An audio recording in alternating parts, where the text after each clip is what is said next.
안녕하십니까. 공기업 준비생들을 위한 유튜브 채널 화공튜브입니다. 구독과 좋아요 부탁드립니다. 연소공학 첫 번째 영상에 이어 연소공학 두 번째 영상입니다. 첫 번째 영상에서는 연료, 연소에 대한 개념 위주의 설명이었다면 두 번째 영상에서는 개념 플러스 연소공학 파트에서 자주 나오는 계산 관련 내용들을 알려드리려고 합니다. 그럼 영상 바로 시작하도록 하겠습니다. 먼저 고체 연소 장치에 대한 내용입니다. 고체 연소 장치로는 크게 화격자 연소, 미분탄 연소, 유동층 연소 세 가지 방식이 있습니다.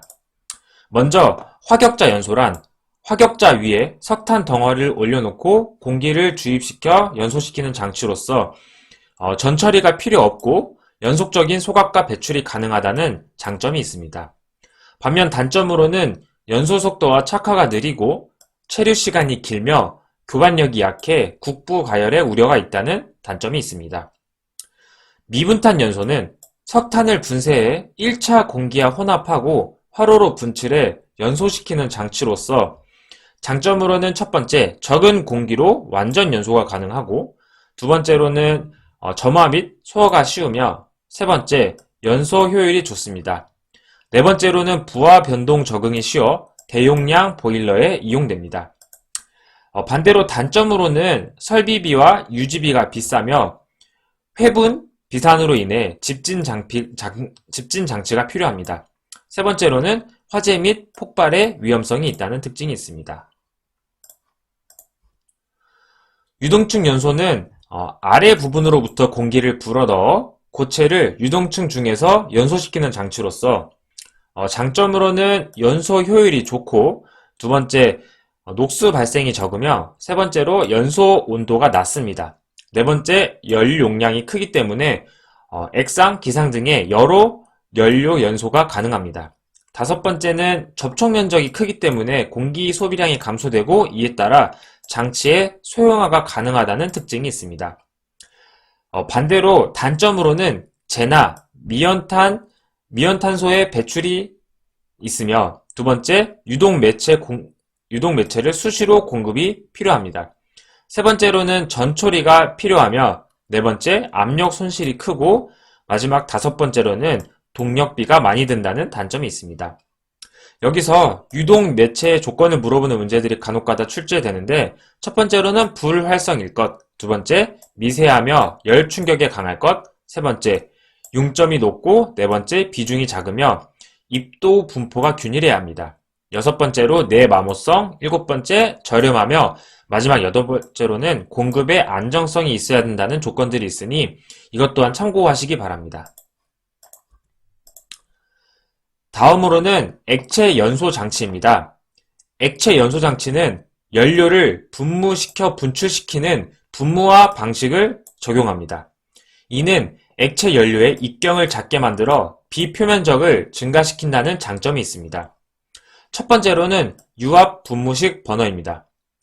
유압 펌프를 이용해 연료에 고압력을 가합해 노즐로 분출시켜 무화시키는 방법으로 구조가 간단하고 넓은 각도의 화염을 형성하며 유량 조절 범위가 넓어 부하 변동 대응이 어렵습니다. 또한 대용량 버너에 사용되며 유량 조절비는 환류식의 경우 1대3, 비환류식의 경우 1대2가 됩니다. 두 번째로는 회전식 버너입니다. 원심력을 이용해 고속으로 회전하는 분무컵의 연료를 무화시키는 방법으로서 구조가 간단하고 취급이 용이하며 넓은 각도의 화염을 형성합니다. 유량 조절 범위가 넓으며 유량 조절비는 1대5가 됩니다. 세 번째로는 고압 공기식 버너입니다.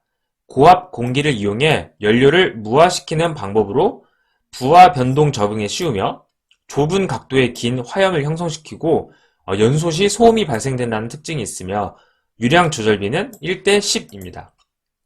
네 번째로는 저압 공기식 버너입니다. 저압 공기를 사용해 연료를 무화시키는 방법으로 짧은 화염을 발생시키며 소형 가열로용에 이용됩니다. 그리고 유량 조절비는 1대5가 됩니다. 이 액체 연소 장치의 특징 그리고 각각의 성능들을 기억하시기 바랍니다. 다음으로는 기체 연소 장치입니다. 기체 연소 장치의 방식으로는 확산 연소와 예혼합 연소 두 방식이 있습니다.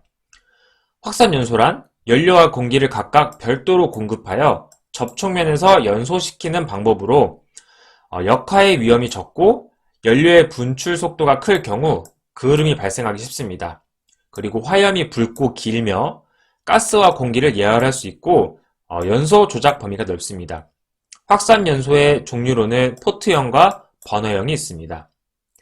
예혼합 연소는 기체 연료와 공기를 미리 혼합하여 버너로 공급하여 연소시키는 방법으로 균일한 연소가 가능하고 화염 온도가 높으며 화염 길이는 짧습니다. 혼합기의 분출 속도가 느릴 경우 역화가 발생 가능하며 매연 발생이 적다는 특징이 있습니다. 예혼합 연소의 종류로는 고압 버너, 저압 버너, 그리고 송풍 버너가 있습니다. 예혼합 연소에서는 충류 예혼합, 난류 예혼합의 경우 연소 속도와 화염 두께가 다르며 충류 예혼합의 경우 청색의 불꽃을, 그리고 난류 예혼합의 경우는 미연소분이 존재한다는 특징 기억하시기 바랍니다. 또한 확산 연소와 예혼합 연소의 중간 형태인 부분 예혼합 연소도 있으니 참고 정도 해주시기 바랍니다. 다음으로는 연소의 발열량입니다. 발열량이란 단위 질량의 연료가 완전 연소 후 처음의 온도까지 냉각될 때 발생하는 열량을 말합니다. 고체 및 액체 연료는 무게당 킬로칼로리, 그리고 기체 연료는 부피당 킬로칼로리로 나타낼 수 있습니다. 연소의 발열량은 고위 발열량과 저위 발열량으로 구분할 수 있습니다. 먼저 고위 발열량이란 연료 중 수분 및 연소에 생성된 수증기가 응축될 때 증발 잡열을 포함하는 열량으로서 총 발열량을 뜻합니다. 고위 발열량을 구하는 식은 다음과 같습니다. 저위 발열량이란 연료의 총 발열량 중 수분이나 연소에 생성된 증발 잡열을 제외한 열량으로서 저위 발열량은 고위 발열량에서 증발 잡열을 빼 구할 수 있습니다. 고체 및 액체 연료의 경우 저위 발열량은 다음의 식을 이용해 구하며 기체 연료의 경우 다음의 식을 이용해 구합니다. 이때 480은 수증기의 증발 잡열을 뜻합니다. 연소 발열량 예시 문제입니다. 탄소가 30%, 수소가 20%, 산소 10%, 황 20%, 그리고 수분 10%, 회분 10%인 연료의 고위 발열량과 저위 발열량을 구하는 문제입니다. 첫 번째로는 고위 발열량 공식에서 각각 탄소, 수소, 산소, 그리고 황의 조성을 대입해서 계산하면 다음과 같이 구할 수 있습니다. 저위 발열량은 앞서서 고위 발열량에서 연료의 경우 600 곱하기 9H 플러스 W를 뺀 값으로 이 조성을 대입해 구하면 저위 발열량은 다음과 같이 구할 수 있습니다. 예시 하나만 더 풀어보겠습니다. 프로판의 고위 발열량이 23,000kcal일 때 저위 발열량을 구하는 문제입니다. 프로판의 연소식을 나타내면 다음과 같이 나타낼 수 있습니다. 앞서서 저위 발열량 공식에서 발생한 수증기의 양을 대입해서 정리해보면 고위 발열량에서 이 값을 뺀 저위 발열량은 다음과 같이 나타낼 수 있습니다. 이처럼 공식을 암기하고 문제에 대입해서 풀면서 직접 이해 한번 하시기 바랍니다.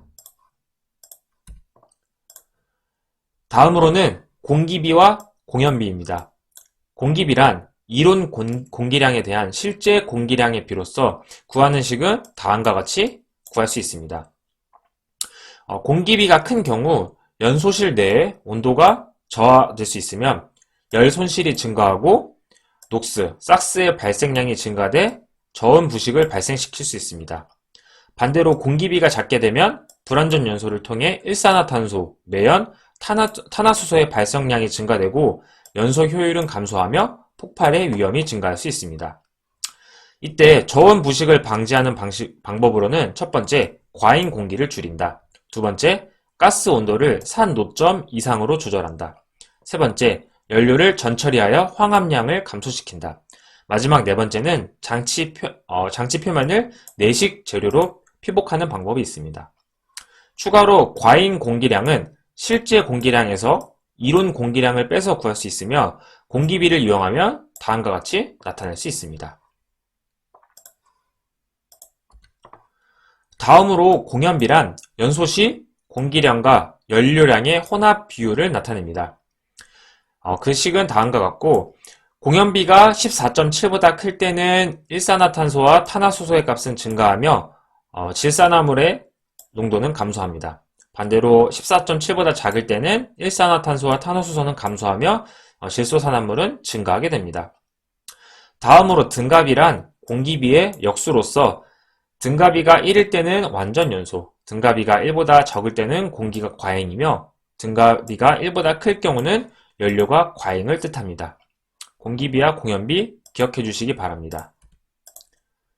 다음은 이론 산소량과 이론 공기량입니다. 이론 산소량이란 연료를 이론적으로 완전 연소시키는 데 필요한 산소량을 말합니다. 계산은 탄소, 수소, 그리고 황의 연소식을 통해 구할 수 있으며 질량의 경우는 다음과 같이, 그리고 부피 질량의 경우는 다음과 같이 이론 산소량을 구할 수 있습니다. 다음은 이론 공기량입니다. 이론 공기량은 연료가 소비한 산소량을 공기량으로 환산한 값으로서 질량인 경우는 0.232로, 그리고 부피 질량의 경우는 0.21로 나누어서 구할 수 있습니다. 한 가지 예시 문제를 통해 구해보겠습니다. 중류 원소의 조성이 탄소 85%, 수소 10%, 황 2%, 산소 3%일 때 중류 10kg에 완전 연소시키는 데 필요한 이론 산소량을 구하는 문제입니다. 앞서서 이론 산소량을 구하는 식은 다음과 같이 나타날 수 있고, 여기에 탄소, 수소, 황, 산소의 조성을 대입하면 다음과 같이 구할 수 있습니다. 그리고 이론 공기량을 구하기 위해서는 이 값을 0.21로 나누면 돼서 다음과 같이 구할 수 있습니다. 이론 산소량과 이론 공기량을 구하는 공식과 문제풀이에 응용하는 것 한 번쯤 연습하시기 바랍니다. 다음으로는 연소 가스량입니다.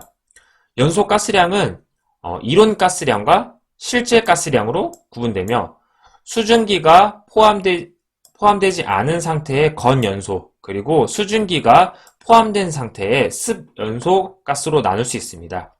각 정의는 다음과 같습니다. 그리고 연소 가스량의 공식은 부피로 구할 때와 질량으로 구할 때로 나눌 수 있으며 그 식은 다음과 같으니 이 식도 암기해 주시기 바랍니다. 원소 분석을 통한 계산을 보면 탄소, 그리고 황, 질소, 수소, 수분 반응식을 나누어 계산할 수 있습니다. 수증기를 제외한 연소 생성물은 다음과 같이, 그리고 수증기를 포함한 연소 생성물은 다음과 같이 나타낼 수 있습니다. 질량의 경우도 아까와 마찬가지로 탄소, 황, 질소, 그리고 수소, 수증기에 대한 원소 분석을 통해서 구할 수 있으며 수증기를 포함했을 땐 다음과 같이, 포함하지 않았을 때, 그리고 수증기를 포함했을 땐 다음과 같이 나타낼 수 있습니다. 연소가스량 예시 문제를 통해 적용해 보겠습니다. 탄소가 87%, 수소 11%, 황 2%이었다면 중류 연소에 필요한 이론 습연소 가스량은 얼마인가? 공기비는 1.5이다. 그럼 먼저 이론 습연소 가스량을 구하기 위해서는 이론 산소량과 이론 공기량을 구해야 합니다. 이론 산소량은 앞서서 구한 공식에 탄소, 수소, 황의 조성을 넣으면 다음과 같이 구할 수 있으며 이 값을 0.21로 나누면 이론 공기량이 됩니다. 이론 습 연소가스량은 1-0.21의 이론 공기량, 그리고 연소 플러스 연소 생성물로 구할 수 있으며 그 식을 대입해보면 다음과 같이 11.349로 구할 수 있습니다. 실제 습연소 가스량은 이론 습 연소 가스량에 공기비 -1에 이론 공기량을 곱하면 되므로 그 값은 다음과 같이 구할 수 있습니다. 처음은 헷갈릴 수 있지만 공식을 이해하고 차근차근 몇 문제씩 풀어보시면 금방 이해할 수 있을 겁니다. 다음은 연소공학 마지막 내용인 최대 이산화탄소량입니다. 최대 이산화탄소량이란 이론 공기량으로 완전 연소시켜 배출가스 중에 CO2 농도가 최대일 때를 말합니다. 연소가스 중 CO2 농도가 최대값을 갖도록 연소하는 것이 이상적이며 이론 공기량 조건일 때 최대 이산화탄소량이 됩니다. 계산은 이론 건연소가스량을 이용하는 방법과 배기 조성을 이용하는 공식이 있습니다. 두 개의 공식 모두 다 암기해 주시기 바랍니다. 19년 상반기 발전소 시험에서는 이 첫 번째 식을 이용했던 문제가 출제된 걸로 기억됩니다. 두 가지 식 그리고 문제에 적용시키는 것 모두 연습하시기 바랍니다. 이상으로 연소공학에 대한 내용을 마쳤습니다. 화공지기의 경우 화공기사뿐만 아니라 수질환경기사, 대기환경기사, 가스기사 등에서도 문제가 출제되니 폭넓은 공부가 필요합니다. 그렇다고 해서 너무 조급하게 생각하지 마시고 차근차근 전공 준비를 하시기 바랍니다. 다음 영상부터는 여러분들께 조금 더 도움이 되는 내용으로 찾아오도록 하겠습니다. 도움이 되셨다면 구독과 좋아요 부탁드립니다. 감사합니다.